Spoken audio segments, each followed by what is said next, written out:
5 sekawan ke sarang penyelundup. Bagian 8, pelancongan yang mengasyikkan. Lorong yang mereka lewati arahnya agak condong ke bawah. Di beberapa tempat anak-anak mencium bau busuk. Kadang-kadang lorong itu menembus rongga seperti yang terdapat di bawah kamar Maribel. Si Hangus mengarahkan cahaya senternya ke atas rongga-rongga itu. Kalau yang ini, letaknya di bawah rumah Tuan Barling, katanya.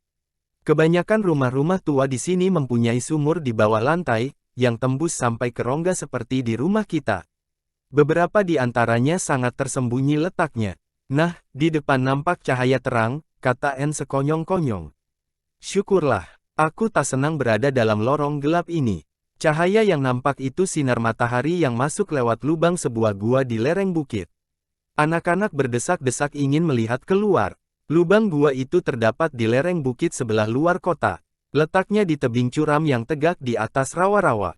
Si Hangus melangkah keluar, lalu berdiri di sebidang batu yang menyerupai serambi. Dimasukkannya senter ke kantongnya. Kita harus ke jalan sempit yang di bawah itu, katanya sambil menunjuk. Dari situ kita akan bisa pergi ke suatu tempat di mana tembok kota dapat dibilang rendah. Dan dengan memanjat tembok, kita masuk ke dalam kota. Bisakah tim berjalan di tempat berbatu-batu? Jangan sampai ia tergelincir, lalu jatuh ke dalam rawa. Rawa jauh di bawah mereka. Kelihatannya datar dan menyeramkan. George berdoa, semoga tim tak jatuh ke situ. Tetapi tim cekatan, dan menurut pendapat George tak mungkin akan tergelincir. Jalan sempit yang mereka lewati terjal dan berbatu-batu. Tetapi masih bisa dilewati. Mereka berjalan di situ. Sekali-sekali terpaksa memanjat batu-batu yang menghadang. Jalan sempit itu menuju ke tembok kota.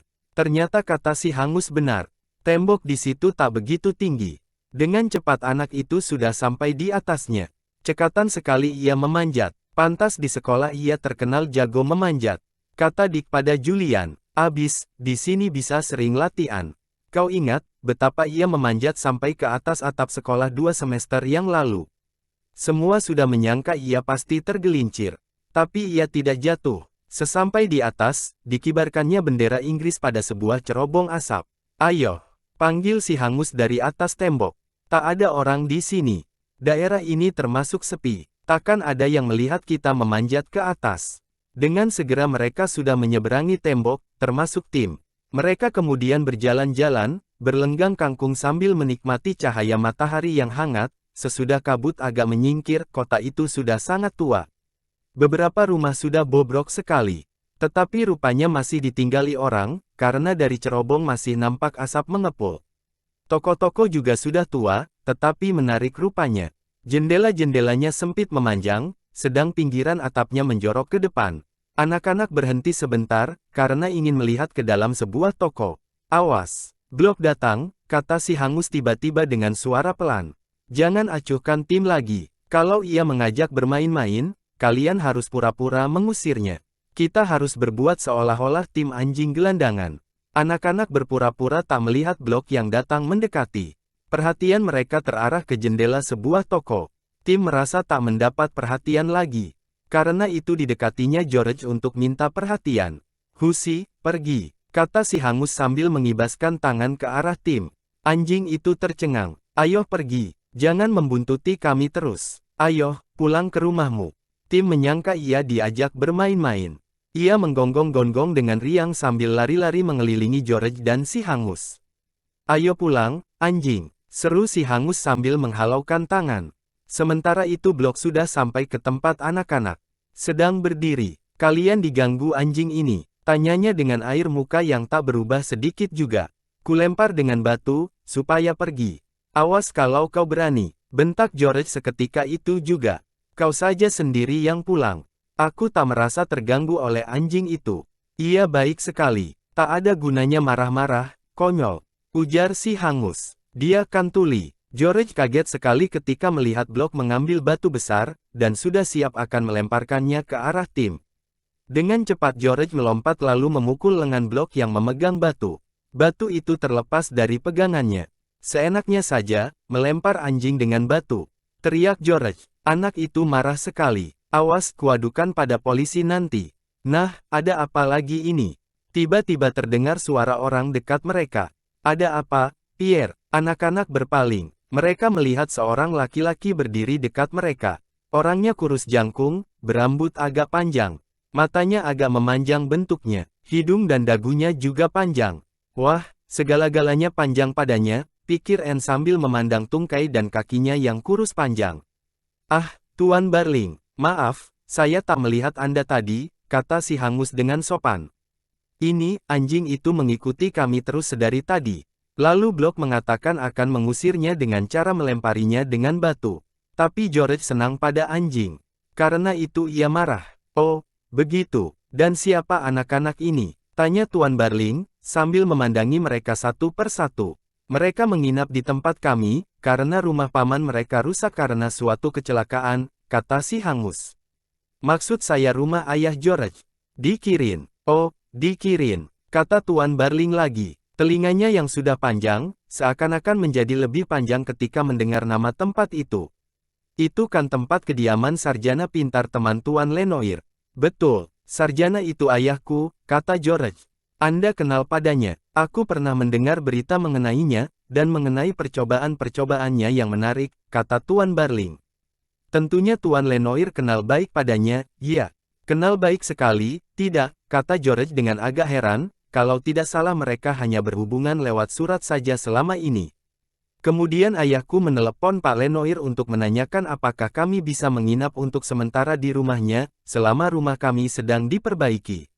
Dan tentu saja Tuan Lenoir senang sekali menerima kalian beramai-ramai, kata Tuan Barling mengomentari. Ayahmu memang sangat baik dan murah hati, Pierre. Anak-anak menatap orang itu dengan heran. Aneh. Kata-kata serama itu diucapkannya dengan suara mengejek.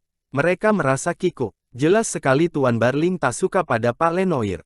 Sama saja seperti mereka, tetapi mereka pun tak suka pada Tuan Barling. Saat itu Tim melihat seekor anjing lain, lalu lari mengejarnya. Blok sudah tak nampak lagi, karena meneruskan jalan sambil membawa keranjang.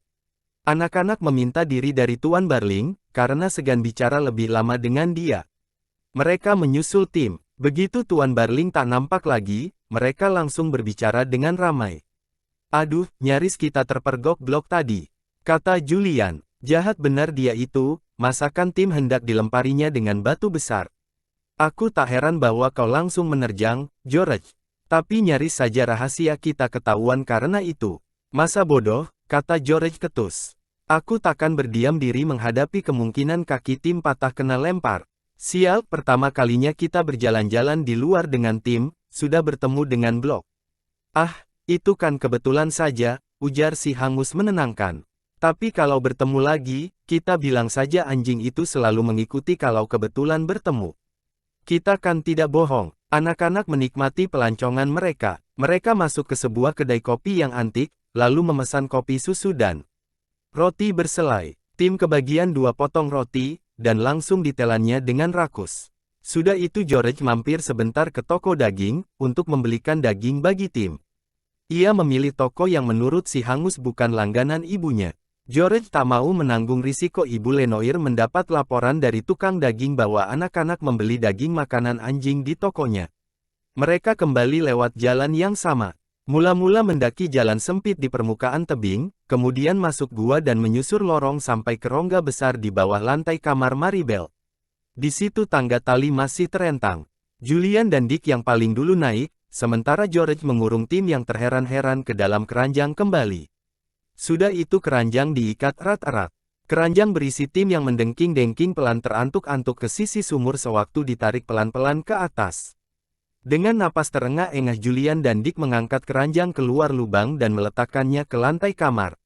Tali pengikat dibuka cepat-cepat. Sudah itu anak-anak menyusul ke atas. 10 menit lagi saat makan siang.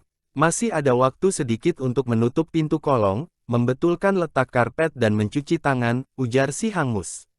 Sudah itu Tim kita kembalikan ke lorong tersembunyi di balik lemari dalam kamar tidurku. Mana daging yang kau beli tadi, George? Kumasukkan ke dalam lorong saja, biar Tim bisa memakannya kapan dia mau. Kau juga sudah memasukkan selimut tebal yang hangat, serta sepiring air. Tanya George dengan khawatir. Sudah 3 atau 4 kali hal itu ditanyakannya. Ya, sudah. Kan sudah berulang-ulang kukatakan, kata si hangus. Sebaiknya hanya kursi-kursi saja yang kita kembalikan ke tempatnya semula. Sedang perabot lainnya, biar saja di pinggir. Kalau ditanyakan, bisa kita katakan bahwa itu memang sengaja, karena lebih enak duduk di karpet kalau sedang sibuk dengan salah satu permainan.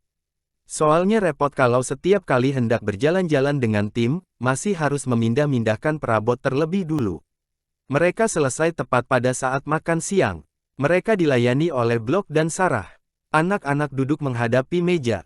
Perut mereka sangat lapar, walau belum lama berselang sudah diisi dengan kopi dan roti selai. Blok dan Sarah menyendokkan sup panas ke piring mereka. Mudah-mudahan anjing jahat tadi sudah kalian usir, ujar Blok dengan suaranya yang datar. Ia memandang George sambil melotot. Rupanya ia belum melupakan pukulan anak itu. Si hangus mengangguk sebagai tanda mengiyakan.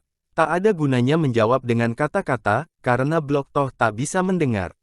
Sarah sibuk mondar-mandir, menyingkirkan piring sup yang kosong dan menyajikan hidangan yang berikut. Banyak sekali makanan yang dihidangkan di sarang penyelundup. Keempat tamu dan si hangus lapar sekali, karena itu semua yang diletakkan di depan mereka langsung dilahap sampai habis. Maribel sendiri yang tak begitu bernafsu makannya. Dengan diam-diam George menyingkirkan sedikit makanan dan tulang-tulang untuk diberikan pada tim. Hari-hari pertama berlalu secara begitu. Anak-anak senang mencocokkan diri dengan kehidupan mereka yang baru. Setiap pagi tim diturunkan ke bawah tanah, dan kemudian diajak berjalan-jalan. Anak-anak cepat membiasakan diri turun naik lewat tangga tali, dan menyusur lorong gelap menuju ke gua di lereng tebing. Sore mereka berkumpul di kamar si hangus atau Maribel, untuk bermain bersama-sama atau membaca. Di sana mereka bisa ditemani oleh tim, karena ada bel isyarat rahasia yang memberitahukan kalau ada orang membuka pintu lorong. Dan tiap malam selalu mendebarkan hati, karena anak-anak harus menyelundupkan tim ke kamar George tanpa ketahuan. Mereka biasanya menyelundupkannya pada saat Pak Lenoir dan Bu Lenoir makan malam dengan dilayani oleh Blok dan Sarah. Anak-anak sudah lebih dulu makan sejam sebelumnya. Dan saat itu memang sebaik-baiknya guna menyelundupkan tim. Sepanjang lorong menuju kamar George. Kelihatannya tim senang disuruh menyelinap begitu. Ia berjalan dengan diam-diam di sisi George dan si hangus. Di setiap sudut berhenti sebentar, lalu lari dengan riang masuk ke kamar George dan langsung masuk ke bawah tempat tidur. Setiap malam George mengunci pintu kamar, karena khawatir Sarah atau Ibu Lenoir tiba-tiba masuk dan melihat ada anjing di dalam. Tetapi karena tak pernah ada yang datang malam-malam, maka kemudian George tak gelisah lagi. Tetapi mengembalikan tim ke kamar si hangus pagi-pagi agak menjengkelkan, karena harus dilakukan pagi sekali sebelum orang lain bangun. Untungnya George bisa membangunkan diri sendiri kapan saja ia mau. Setiap pagi pukul 6:30 anak itu menyelinap menyeberang lorong ke kamar si hangus, yang selalu langsung terbangun karena bunyi bel isyarat sewaktu George membuka pintu lorong. Mudah-mudahan kalian senang di sini, ujar Pak Lenoir setiap kali berjumpa di serambi dalam atau di tangga. Dan anak-anak selalu menjawab dengan sopan, oh iya Pak Lenoir. Kami senang sekali. Ternyata liburan kita kali ini tenang-tenang saja, kata Julian. Sama sekali tak terjadi peristiwa luar biasa. Tetapi sekonyong-konyong ketenangan itu terganggu.